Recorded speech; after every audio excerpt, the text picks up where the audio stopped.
Prophet of Allah. Sallallahu ala Muhammad, sallallahu alayhi wa sallam. The most beloved of Allah, he is the Prophet of Allah. Sallallahu ala Muhammad, sallallahu alayhi wa sallam.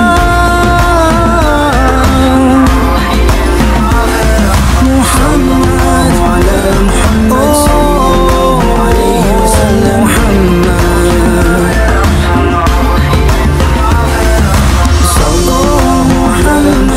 sallallahu alayhi wa sallam. Sallallahu ala Muhammad, sallallahu alayhi wa sallam. The voice of Zaid Isa with a nasheed called The Most Beloved, sallallahu alayhi wa sallam. What a wonderful way to start the program today. Assalamu alaikum to you from me, Ansar Ali. You're listening to Salaam Radio on 106.2 FM, online, salamradio.co.uk, and also on your smartphone as well. Free app available for you to download and listen to us on your smartphone anywhere in the world. And we're also live on Facebook as well. It is Monday, 19th of March 2018 of the Gregorian calendar and 1st of Rajab 1439 of the lunar Islamic calendar. And as always, on a Monday, we have Sharika with us as well. I gave her another task to do, which she's just completed, and she's just coming into the studio. We're talking about education today, and I know it's a subject that has often been discussed here on Salaam Radio, and people have got views about education because it is important for our next generation to get a good education so that they can actually succeed in life. And we've got a very special guest to talk about education. He knows much more about education than I will ever do, and we are trying to set the studio up so that Sharika can make a contribution as well. Just pull that, Sharika. You'll have to stand up then. Okay. Yes, and if you want to give me a ring and share anything or a question that you may have, you can always give us a ring as well. The lines will be open. The number is 01733 602 133, because you may have a question for our special guest Ben Treverton, who's the head of 6th form at TDA. We'll come to Ben in a moment. Sharika, assalamu alaikum. Wa alaikum assalam. Okay, we finally got you here in the studio. Yes, I finally finished all your work. Oh, thank you very much indeed. That's very good. Okay, great. We're going to have a great evening, I'm sure of that. Have you had a good weekend? Yes, I did. Alhamdulillah, thank you. Right, okay, alhamdulillah. We're going to talk about education. Ben, good evening and welcome. Good evening. Salam alaikum. Wa alaikum salam. Yes, we were talking earlier. The first time we met was at Gosia Mosque. It was indeed, yeah. That was almost 4 years ago now. Soon after you started, I think. That's right. Yeah. No, thank you very much, because education, as I said earlier, is a topic that is often discussed. It's an emotive subject, like health. Yes, it is. And it can be a political fireball as well sometimes, But I'm glad that you were able to join us. Ben, I said earlier, it is very important to get a good education behind you. Lots of opportunities for youngsters at the moment. Lots of challenges, lots of distractions as well. I totally agree. And I think from my perspective, we've been looking very carefully at some research out recently, talking about what helps young people to be successful at school and in education generally. And we find that the split is roughly sort of 50% genetic, roughly 30% social factors, and 20% is reliant upon the school.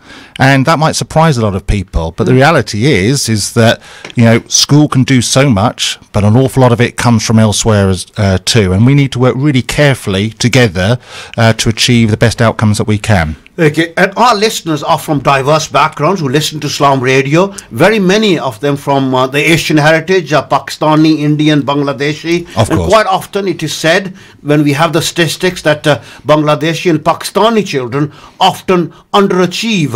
What do we put that down to? I think there might be a variety of factors behind this.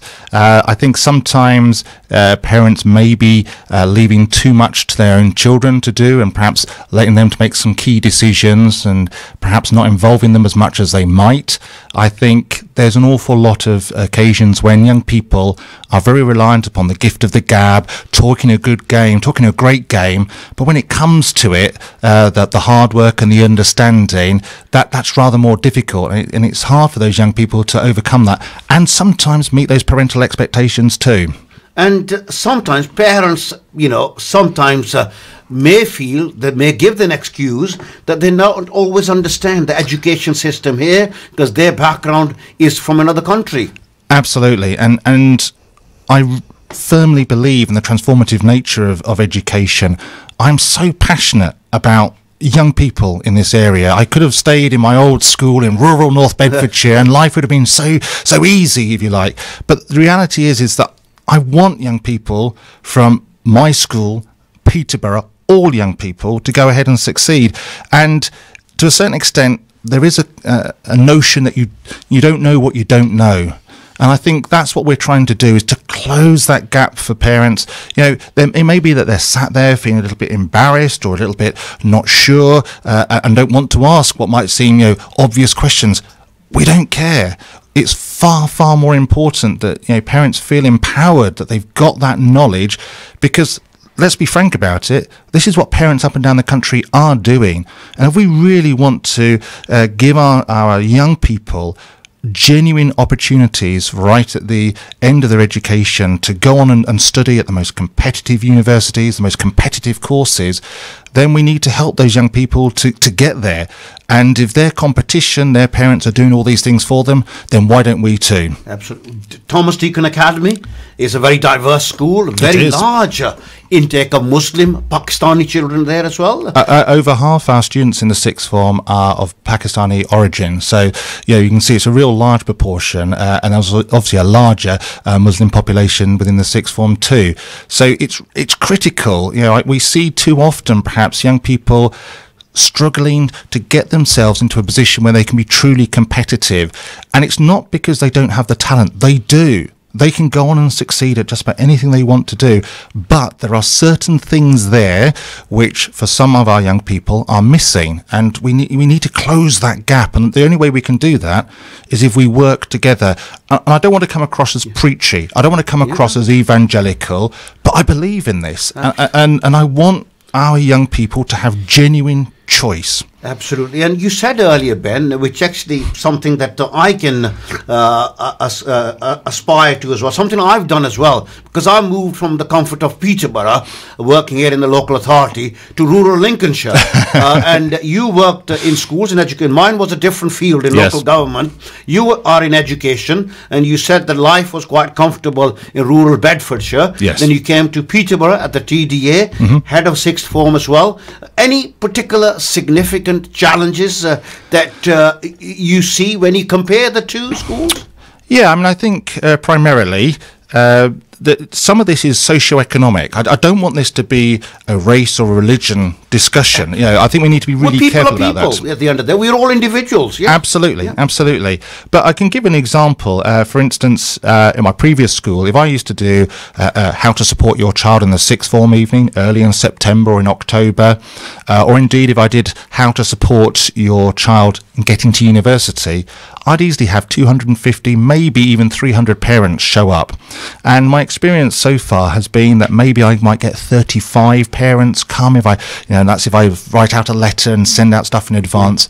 And it's just trying to work with the community. I want to know if there are barriers, what those barriers are, and let's work those out, because it's too important. We can't play games with this stuff. It's our children's future, isn't it? Absolutely. And sometimes we as parents make excuses. We come up with excuses that this might be the case, which may be far from reality. Life in education is changing fast. For instance, even something like the term foundation course, foundation degree. Now, in a parent's minds, they might sound very, very similar, but they're actually totally different concepts. And lots of universities of late have started offering courses which include a foundation year. And young people are keen to get off to university. They want to make their parents proud. And so they agree to join this course with a foundation year. But what that means is that perhaps their A-levels aren't quite strong enough.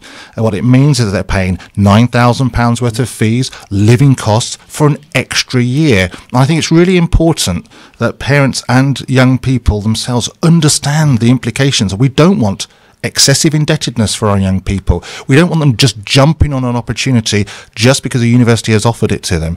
It's about how do we educate, support parents so they feel more confident, and also perhaps confident enough to challenge their own children when their children are telling them X, Y, Z. Well, is that true?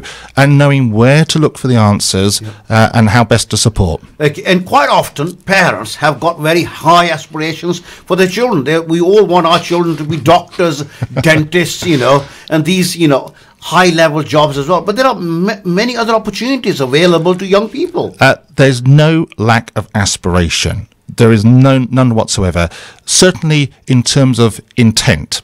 And what young people tell us, and you're right about medicine, pharmacy, optometry, and so on and so forth. These are some of the sort of golden areas, but accountancy, law, business management, similar. But what good is intention without action? We need to ensure that when it comes to it, when they comes to the end of their A-levels, that these young people have the opportunity to apply to the very best universities. And I think it's matching that aspiration. And unfortunately, and not all parents necessarily appreciate this, with regards to, say, something like medicine, the University of Birmingham, for instance, will look at students' GCSE profile. They're looking for 6 A stars at GCSE. And so if parents and students are thinking, well, I can just leave it until I get into sixth form and I'll just get some good A-levels, actually, that's not the case. This stuff has to start early. Okay, and you have an intake of children at when they leave primary school, they go to TDA. So really, I think we should start working with our children, working with the schools at a very early age, as soon as they start school, I suppose. It's a really interesting point. I was having this discussion with some students at TDA, and I was challenging them, how can I better involve parents and include them and help educate? And one young man, he said to me, well, sir, what do you do with your own children? And I thought, that's a really good question. I've got 2 daughters. They're 9 and 5. And what do I do with my own children? Well, I read to them every single night that I can. I make sure that they have opportunities. They've joined Brownies, they do swimming, they play musical instruments. And it's not because I believe that that's important for now. Yes, they enjoy it, but it's about some of those softer skills, confidence, communication, leadership, teamwork. And I don't want to sound like a white middle class person coming in and telling people how to lead their lives, but this is what the competition's about. The young people from beyond Peterborough, beyond the community immediately around here, that's what a lot of those young folks are doing and being encouraged to do. And so we need to close that deficit. We need to encourage activism, political activism, social activism, and really, in some ways, take our young people out of their comfort zones. Absolutely. And what are you doing at TDA to involve parents, to engage with them so that they can connect with the school and support their children better? Well, as I said, we ran a Success in the Sixth Form evening in early October. Coming up on the 26th of March, Monday the 26th of March at 7 p.m. For the Year 12 parents, we are running How to Support Your Child into University evening. And it'd be lovely to see as many people there as possible. And if there's any reasons why that can't happen, then let us know, because I want to tear down those barriers, allow people to understand, help educate them, help them to feel confident in what it is that they're doing. And frankly, you don't know what you don't know. Yeah, and we need to close that gap. And you said that half of the students in the sixth form at the moment are from the Muslim background, from the Pakistani background, Pakistani community. And in terms of their aspirations, are they similar to the other communities, or do you have, as diverse as TDA is, are the aspirations as diverse? I think their aspirations are absolutely there. I think one of the things which perhaps isn't appreciated by young people is some of these extra qualities. What we've got to remember is that a university admissions tutor will look at students from from TDA, from Peterborough, and say, okay, I need AAB as an entry requirement. And they're looking at students from across the country. And most of the students who apply for that course will have the required grades. So then it's not the grades which make the difference to the offer of a place. It's the other things which they have done. If they've done an excellent leadership role in the mosque, brilliant. Talk about it. Talk about the skills. If you've done babysitting, you've been trusted with someone's children, trusted in their house, you've done it regularly, then that it also shows skills and qualities. That's a very important point I raised, because we here at Salaam Radio, we pride ourselves on encouraging people to volunteer, and all our presenters are volunteers. And now our next target is to encourage more younger people to come forward and volunteer, help out, as Sharika does regularly. She's recently come from India just over a year ago, and she comes here to understand a bit more. She's done a broadcasting degree and did some work in broadcasting and journalism in India as well, but she's come here to learn a bit more. We're often crying out for young people to come forward and use Salaam Radio, and again they can put something like that in their CV, in their application. Yeah, Of course they can. If I could put this, Please. What I realize when you're applying for jobs or when you're applying for higher degree, it's not your degree. They're looking for what else can you give us with this degree. And I think, sadly, our community, even me, I realized the value of that something else when I came here. And I realized, oh, okay, I should have done something more. I could have done probably that opportunity I missed out. Or I should have participated in that in college or university. At that time, these opportunities look very small. Oh, never mind. Oh my God, who's going to take part in these and who's going to do this? But I realized the value of those little opportunities, and it's so important. I couldn't agree more, and I'm really privileged actually, because this year for the first time in October, every single year 12 at TDA was took part in the National Citizen Service Programme. They went away on a residential, and to a certain extent perhaps we were fighting some students, fighting some parents, to see the value in it. But again, it comes back down to, if you don't have the opportunity, then what do you have to write about? Those young people came back, and between them they did over 3,000 hours of social action, project planning and delivery here in Peterborough, in their local community. And that's something really to be championed and to be cherished. And I think, I believe in our young people. I believe that they can, that they're an amazing group of, and they can effect change. And I couldn't agree with you more, because this weekend I was doing some community work, and a lot of youngsters and adults were involved litter picking in the area as well. Yes. A very cold weekend, but despite that, a number of people volunteered and put something back into the community. But these things are very important and valuable. Of course they are, because it shows character, it shows moral fibre, it shows a determination to do something above and beyond simply that which is contained in the specification. Frankly, admissions tutors don't really care if all you've done is study the history specification. They want to know, well, have you volunteered at Peterborough Museum? Have you done any work at Flag Fen? There are opportunities out there, and it's up to the young people. And it's not just about schools saying you must do this. It's about parents inculcating and encouraging, because that's what's the standout. That's the unique selling point which young people can have. I have to say that we often find young people, and not just from within the community, who can talk the talk. And what we need are young people who walk the walk. And if they take advantage of an opportunity to volunteer here or do community service, that's the thing which makes them stand out. Okay, coming back in terms of, it is quite critical weeks coming up. Yes. After Easter as well, exams and then decisions to make as well. Yes. Just take us through that. What would young people be going through at this moment in time? Those who probably got their GCSEs to come, or A levels, etc., or the choices that they have to make for their GCSEs and for A levels. Okay, so with revision coming up, obviously it's a vital time, and I think what I would often advise young people to do is to map out their week. Okay, I would suggest do half an hour of proper, effective, targeted revision. Take a break for 10 minutes or so. Do something totally different. Then come back and do another half hour. Take a break. Let's be honest, even our own adult brains struggle to concentrate on only one thing properly for more than half an hour. But to set themselves a target across the week, I'm going to achieve 25 sessions. So, 2 or 3 per night, 3 on a Saturday morning, 3 on a Saturday afternoon, likewise Sunday, and just set themselves a target and say, okay, let me work through. Oftentimes, young people also tend to revise the stuff with which they're most confident. Actually, that's the stuff which you revise last. Start with the stuff which you are least confident with.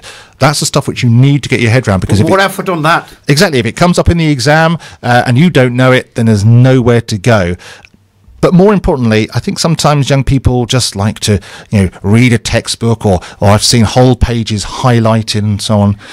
What has to happen is you need to use that knowledge. You need to practice answering questions, use it in context.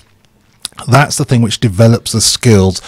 Have a critical friend read through it for you and actually say, that's not good enough. How could I improve it? Take it to a teacher to be marked. But no, using your time effectively, getting good quality, proper sleep is important too.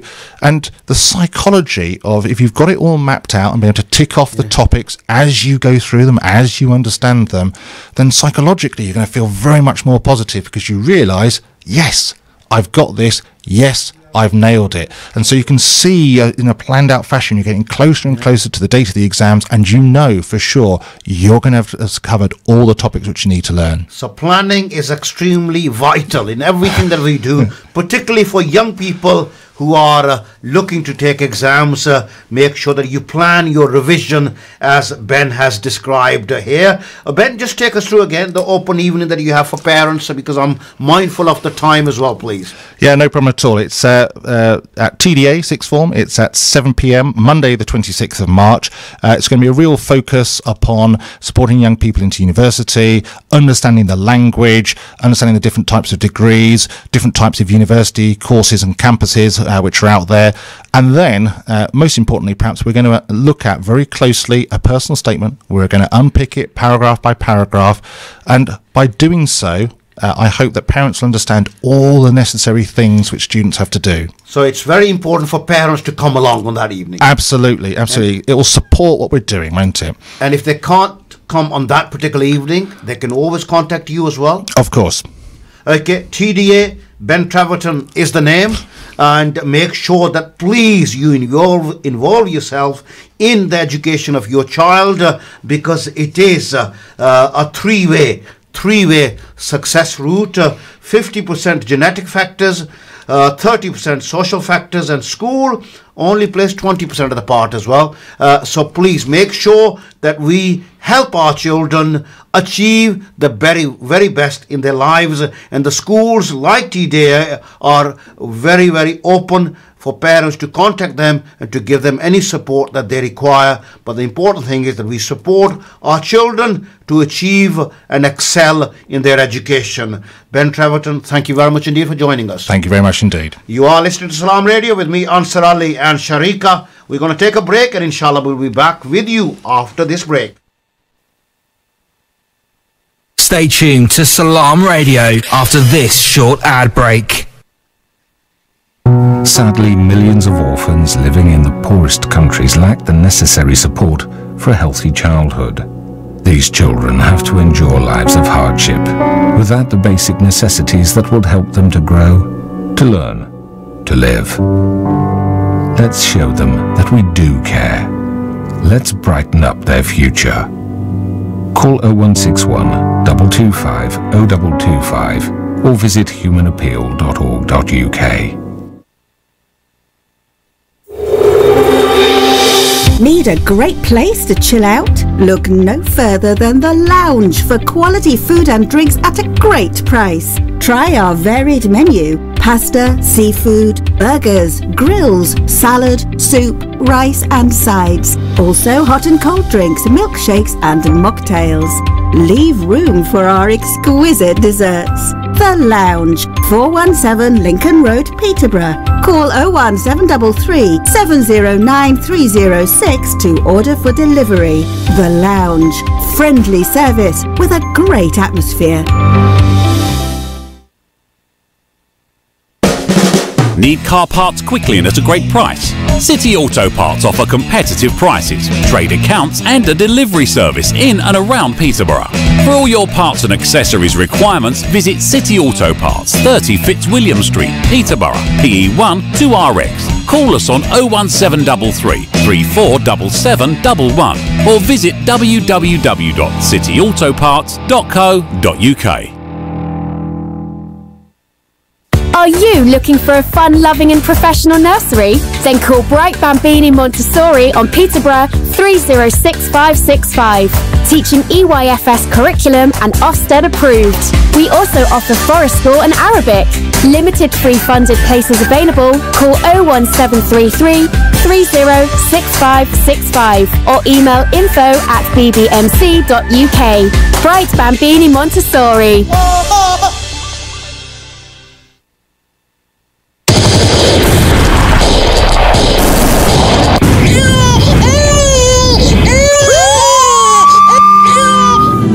Just 2 weeks, the death toll in eastern Ghouta has reached over 1,000. Violence and airstrikes continue to devastate life, leaving people without the basics they need to survive. These are desperate times for the people of Syria. Join Human Appeal this Saturday the 24th from 4 p.m. for a live appeal in aid of the people of Ghouta on Salaam Radio 106.2 FM or online at salamradio.co.uk.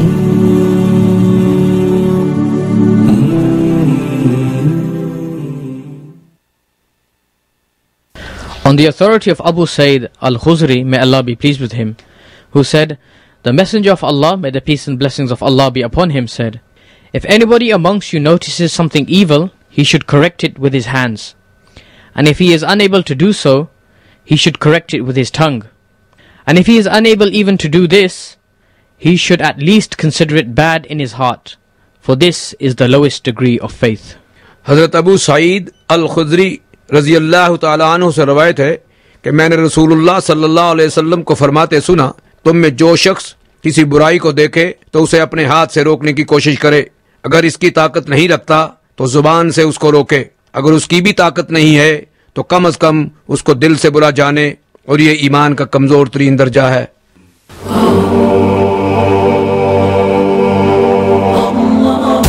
Broadcasting 24 hours a day, 365 days a year. This is Salaam Radio. Assalamu alaikum and welcome to the second half of the program with me, Ansar Ali. And me, Sharikha. Assalamu alaikum. Yes, good conversation with Ben Treverton from the Thomas Deacon Academy. Yes, it was a very interesting topic, and especially since now everybody's preparing for the exams and tests. So it was very fitting, I thought.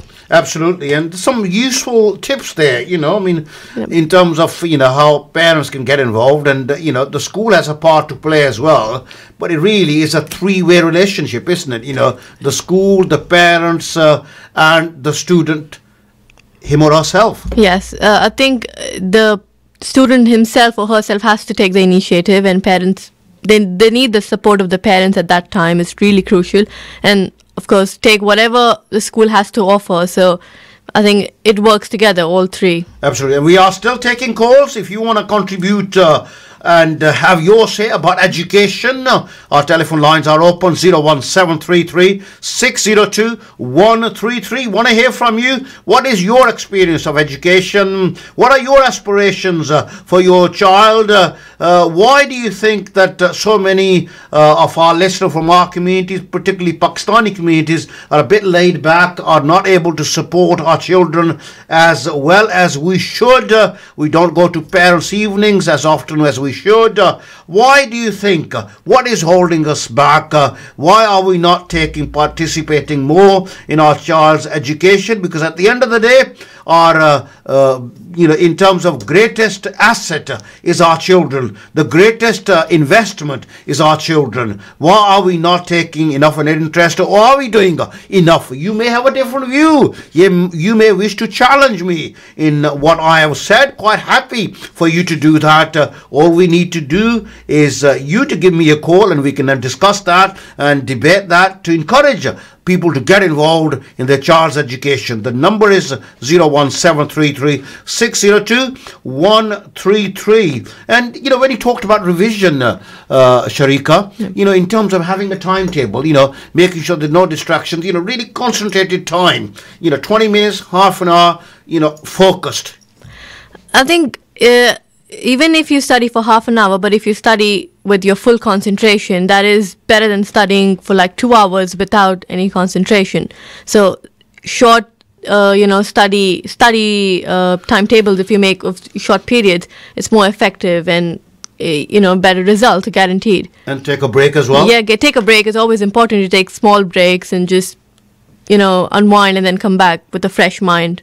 And, the other thing that Ben was saying is that quite often, young people, and I suppose it's human nature, you will try to revise something that you're probably reasonably familiar with, and you're comfortable with, and neglect the ones that you're not too sure about. And Ben was saying, no, leave the ones that you've got reasonably comfortable knowledge of. Concentrate on the ones, because it may be that the questions will come up on that subject and you've not given it any thought. Yeah, that was an interesting point for me, because when I was in school and when I was taking exams, and our teachers would tell us that concentrate when you see the question paper, try to answer the questions that you know best first, donate as much as of your time you can to those, and then come back to the ones you don't know later on. So this was an interesting take, and probably I think this. Well, I suppose that's fine. when you're actually answering the questions. Yeah. So. But also, this is when you're doing revision. Basically. That like I was going to say that I think that happens because you don't spend as much time studying the questions you don't know. So I think if you spend a lot more time, studying the questions you don't know or subjects you don't understand, then probably you won't be in that situation when you get the question paper. And, parents need to get more involved, don't they? Parents need to get more involved, and we need to realize that the exam time is also a testing time for the parents, because they are immensely nervous as well. Their child is taking a very crucial exam and probably is going to decide his future. So it is a testing time, tiring time for the parents as well, and maybe, the schools can have like a workshop or a talk about how they can keep calm and how they can, behave around the child. Because if the child sees the parent is anxious or nervous, then it will affect their performance. I think that's personally I can say that. Okay, we're going to talk about integration and segregation, because there's some money that's come the way of Peterborough, Peterborough City Council. You've been doing quite a bit of research on that, and we're going to talk about that. But in the meantime, let me remind our listeners that on Saturday we have a charity appeal on behalf of Human Appeal here on Salaam Radio this coming Saturday, raising money for Syria. The conflict is causing so much hurt, and really some of the pictures on television, it's so difficult to watch television sometimes. But sadly, let's make dua and pray for the people who are suffering in conflicts wherever that conflict may be taking place. So whatever we are doing, make sure we make dua for our friends wherever humanity is suffering. At the end of the day, we want all human beings to be living their lives free from conflict, free from harm, at peace with themselves and amongst the people that they live with. We do have a caller on the line. Assalamu alaikum. We do have a caller on the line. I think we will get that as soon as we can. Let me just got it. Hello, assalamu alaikum. Wa alaikum assalam. Oh, it's Sister Samina. How are you? You recognize me now. I did, yes. Alhamdulillah. We are so pleased to hear from you anytime, every time that you ring. You're live on Salaam Radio once again.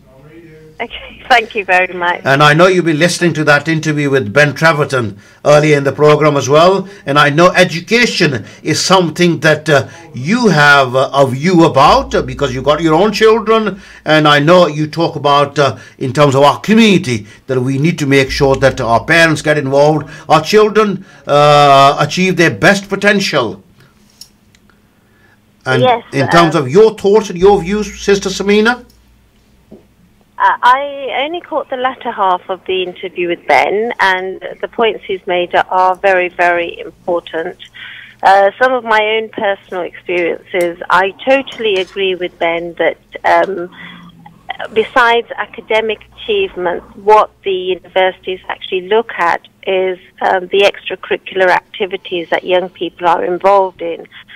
And it's not that you can make it up and say, I've been volunteering at John's Ambulance, just say.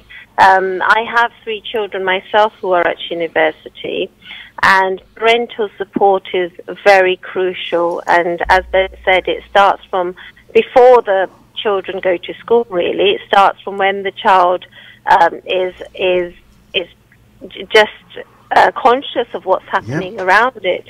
Every act that parents do, the child picks up. The child is a very blank slate. They absorb things. And what happens in our communities, unfortunately, is that very early on, children are seated in front of TV or given the iPad to watch cartoons, etc. There's little engagement with parents and the child, between the parent and the child. And hence, children lag behind in terms of what Ben was saying. Reading to your child every night is very, very important. And being involved in school activities is very, very important.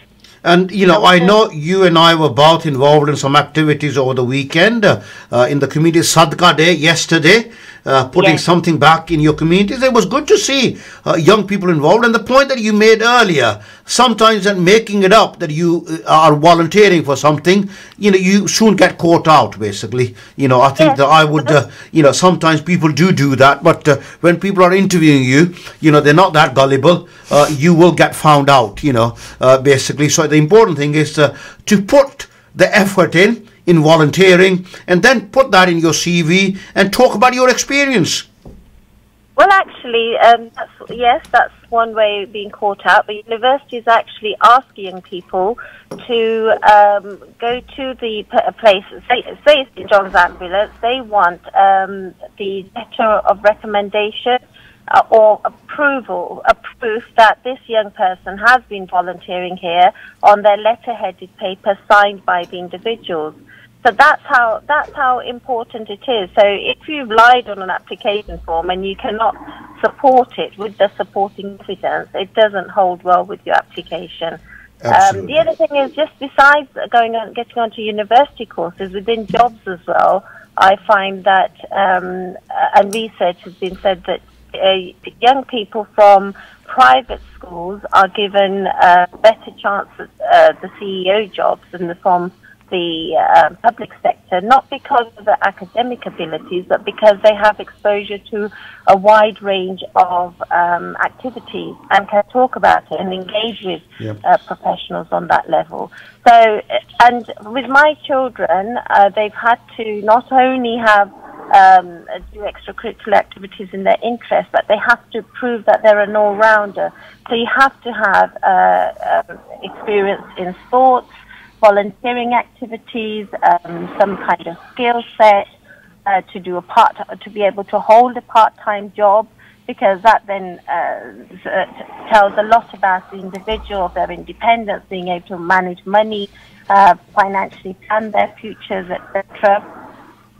And really have those grades as well. So for each one of my children, it really killed me. Their year 12 was a killer year. And year 13, by the time their applications used to go off in December, I'd say, that's it, I've had enough. All right. I mean, in terms of, you know, you said that you got 3 children at university. In terms of parents who may have their first child looking to embark on taking GCSEs, A-levels, or going to university, you know, what advice would you give them? I'm sure that as parents, they are extremely nervous as well for their children in terms of, you know, the challenges that the children have. And parents, as you said, also have challenges as well. Any advice, words of wisdom that you can give to our listeners here on Salaam Radio? To have patience and to understand that each child is different. And each child, children are very stressed out at that time. And I totally agree with Sharika But in those times, the parents are more stressed than the children are, and it really, the children, young people do pick it up and get stressed out. So you have to have patience. You have to do a lot of cooking because some children eat way too much over the exam period. And also be very mindful of the time that your children, that time is important for your children. Often we find that in our family systems, guests coming over at all odd times, which really does hinder young people. So during their exam periods, don't plan any weddings or any parties or invite guests round for, especially during Easter holidays, families visit each other to stay over a few days, etc. Don't take the risk. Just tell your family members that please don't come over this Easter. Maybe come over during the summer holidays or Christmas time, and give that time to your children. Let them be aggressive if they want to. Once that tension is out of their heads, they'll be able to sit down and revise for another session, and maybe they'll get aggressive again. But have patience. You have to have patience with your children. Sister Samina. Now that's very good advice as well. Thank you very much indeed. And I'm going to ask Sharika if she used to overeat while she was revising. You know, she just smiled. But you know, there you are. We'll get her experience when she was revising in India. Okay, Sister Samina, thank you very much indeed. Just tell us finally about yesterday. Very cold, but you know, everyone seemed to have enjoyed themselves, putting that an hour and a half into litter picking and doing other things as well. That was a very enjoyable day. I actually went to sleep quite contented that I actually did something good. Not just to litter pick, but it's all part of the community work and giving back to your and showing, and it wasn't just the Muslim community doing it. We had the Jewish community. So people come together when there's a need. And the samosas and the cake and the teas and coffees at the end was obviously icing on the topping, really. Yes, absolutely. You know, I said to Sister Rihanna that I'm going to start off with a cup of tea as well, just to make sure that my body stays warm as well. And basically, we all had a bit of a laugh. Everyone else was thinking the same, but no one had the courage to ask for a cup of tea. The kettle was boiling, everything was there. Then I had to ask. Then everyone wanted a cup of tea. You know, there you are. But all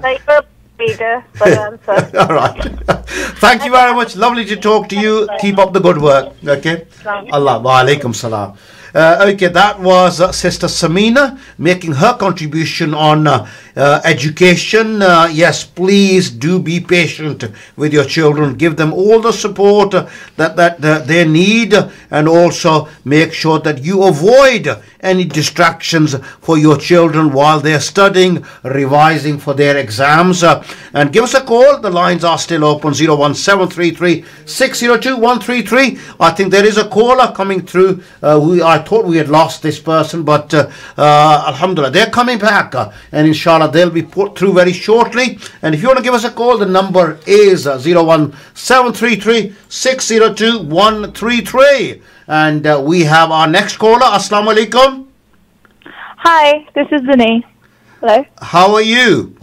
I'm well, thank you. How are you? Very well, alhamdulillah. You are live on Salaam Radio. Thank you very much for calling, first of all. We are talking education today. Yeah, so I'm just going on to the point that you mentioned in regards to how some Pakistani parents may not be as supportive in support system when it comes to children in education. Right. And I kind of just wanted to kind of follow on that. So please do, yes. Yes, I agree with your point in the regards to say that there are quite a lot of Pakistani parents that don't really offer the support system, and I think the reason it could be that it could be a language barrier, where some parents don't speak English, so they may struggle with some of the subjects that are followed in school. Another thing I would say would be that maybe the education wasn't an important factor in their life at one point, so maybe that they don't feel that education is as important at the moment. I have a daughter of my own, and from my own personal experience, having to go through all education and going through university, I do feel like I want the same for my daughter, but I do think it heavily matters on your own experience as well. Absolutely. Well, thank you. That's very good point. Very good. But, when I look back in terms of people I've come across, there are people from within our own communities, totally illiterate, never been to school themselves, and I've seen their offspring, their children, become doctors, accountants. So we've got those successes as well, where I feel that maybe the young person has felt inspired and put that extra effort in as well. Now, I think sometimes even parents who don't think they could achieve this, they probably see those aspirations for their children, and that's why I think you can see, maybe people who don't go to school, their children becoming doctors or engineers or big people. Absolutely. And we heard Ben Treverton from TDA say that people shouldn't parents shouldn't put these barriers, because the schools are encouraging parents that don't let language put you off from coming to parents' evenings, etc. We want you to come along. We will find a way of communicating with you. So what we're trying to do is to encourage our parents to actually, don't be shy. Go along and just give that support, because I think the children and the teachers, once you're there, they will put probably more effort in looking after your child, because they know the parents are very keen for the child to get a good education. Do you think that might be... Yeah,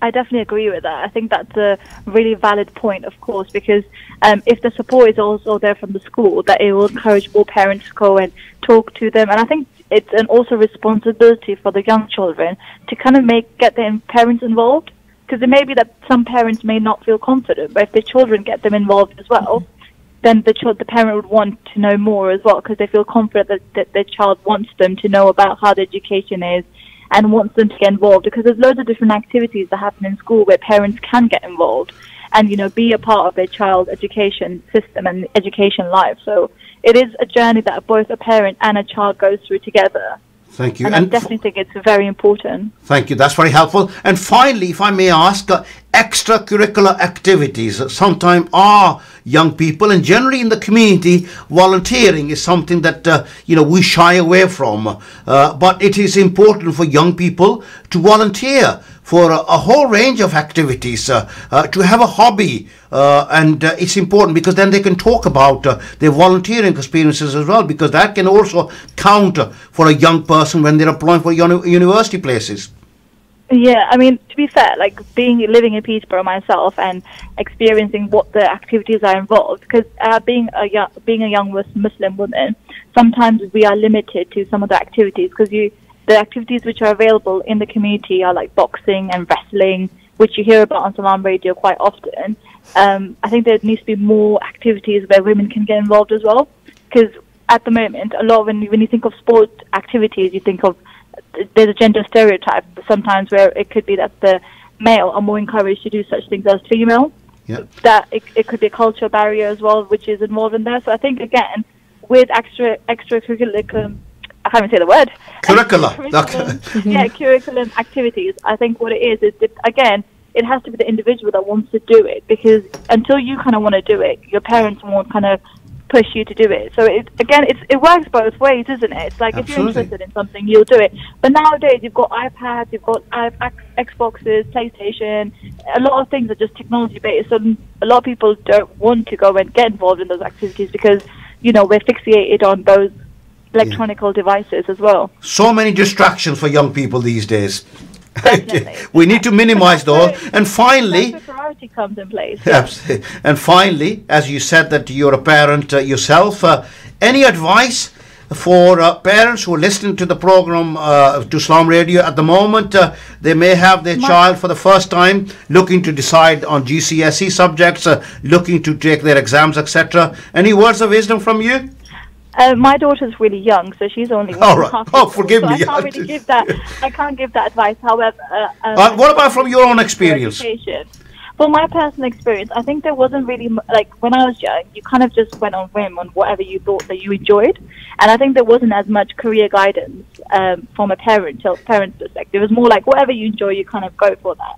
So I think as a parent, I would definitely invest, because whatever time the decision the child makes for the GCSEs, then A-levels follow, and then university follows. So those decisions are quite vital. So it is definitely worth kind of sitting down, having a chat with your child and saying, what do you really want to do? What subjects will help you achieve those goals? And really taking the time to kind of give your child the opportunity to know that the world is your oyster and you can achieve anything if you really want to. Absolutely. And I know I did say that it was the last question, but one more question. Sometimes we as Asian parents, we expect our children probably too often to be doctors, dentists, those high caliber professions, and anything less won't do. Yeah, it's a stereotype. I think what it is that if you go to Pakistan and if someone is a doctor or if someone's a banker, it's more about status. Right. It becomes as that you feel that your status is higher within society, whereas it's not about that. It's what your child really enjoys to do and they have a passion about. Because if you don't have a passion about the role that you do, it becomes a burden. It becomes more of a life sentence as opposed to something you enjoy. Absolutely. So I think we should stop thinking about status and caliber and why. Think about what the child really wants, and no profession is bad. Every profession requires hard work. Absolutely. Every profession requires you to be dedicated. And if we look down on certain profession, in a way, we're just looking at status more than what our child really wants to do. I suppose the important thing is to go forward with something that your child will enjoy. Definitely. At the end of the day, if you're in a profession that you are in and you're not enjoying the work, it really is pointless because you're going to spend 30, 40 years of your life doing that. And you become resentful towards your parents as well. Yeah. It can create resentment where you feel like that your parents kind of pushed you to do something that they never were able to do. So it becomes that they're living their life through yourself. It can cause some resentment towards parents, which you don't want. You want your children to look up to you and respect you, and you don't want that to be lost at any point. But that's what I aim to do for my own daughter. I want her to be able to come to me and talk to me about anything. Absolutely. And not feel like that there's burden on her shoulders in any way. Well, it's been a pleasure talking to you, sister. Thank you very much indeed for calling Salaam Radio. Please do call again. And we hope to hear from you again, inshallah. Do keep listening to Salaam Radio and you keep contributing to Salaam Radio as well. Allah Hafiz. All right, thank you. Allah Hafiz. Khuda Hafiz. Oh, really fantastic, 2 callers. The program is, I'm just looking at the time, we've been at it for 50 minutes, and it's been fantastic, hasn't it? It has been, and we definitely had good company, and time just flew. Absolutely. No, it really has been enjoyable, Sharika, but really some very good points raised by Ben and by our 2 callers as well, haven't they, in terms of raising and supporting our children so they achieve their potential. Absolutely. Like even she said, let them decide what they want to do and maybe sit down and discuss it. Every child has potential. Every child has potential. Every child is different, like Sister said. So maybe it's just about realizing the child's potential and not just, forcing your decisions or your aspirations on the child. Let the child be. The message from Salaam Radio today talking about education is please invest in your child. Give them the time and support. Engage with their school and make sure that your child achieves their full potential. Thank you very much indeed to our guest, Ben Treverton from Thomas Deacon Academy. Make sure that you attend the Parents' Evening for Year 12 parents on Monday 26th of March, 7 p.m. at the Thomas Deacon Academy. Saturday, it's an appeal for Syria here on Salaam Radio. Thank you very much, Sharika. Thank you. Allah Hafiz. It's been a pleasure. Remember us in your du'as and do join us again, inshallah, on Friday. That's when I'm back next. Stay tuned to Salaam Radio after this short ad break.